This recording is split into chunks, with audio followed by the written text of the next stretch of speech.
Hey, what's up YouTube? I'm Jason, and this video is about my NSX. I know a lot of people have been asking me where it's been. I've been really quiet about the updates, and I think I'm ready to share. This is part 3 of my journey with my NSX. I felt like it's a good time to revamp my whole setup. I'm going with a new look, so I've decided to sell everything off. Body kit, wheels, brakes, suspension, everything. My car is still kind of low mileage, it has about 55,000 miles, and the motor is still healthy, but I want to spice that up as well. This video is going to be about us stripping down the whole car. I'm at HQ Engineering in SoCal.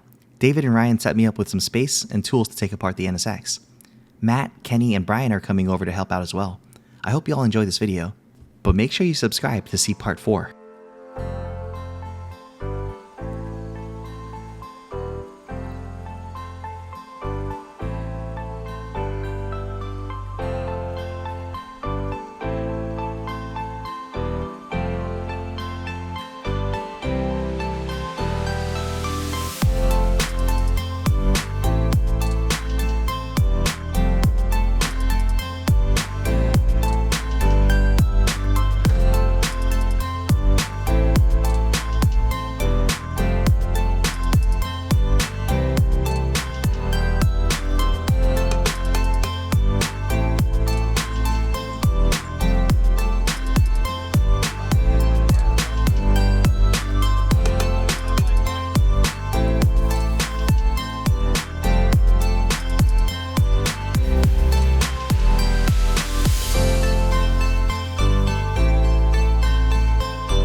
Matt's here, bringing spare parts. What's up, bro? Nice. These are the spare parts we're gonna put on the NSX just to roll around on. Yeah. So this one's because it had cups on them. You have to just preload the springs, bro. Yeah, you just have to preload it. I just didn't have time to load it yet. All good. Thank you, bro.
Almost done, bro. I know, it's so crazy. That was quick.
Take a video of this, dude. God damn, bro. He's an archaeologist digging for rocks and shit right here. Oh man, dude. Rock collector. You want to just like toss it up? Yeah. Oh man. Damn, dude.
Thank you if you stuck around this far into the video. Many people have asked me why I'm taking apart such a wonderful build. Honestly, this car has caused me a lot of heartache and stress. I want to put the bad memories behind me and move on to something greater. I'm not going to sell the car, but I want to take it to the next level. Stay tuned for the next part of this journey.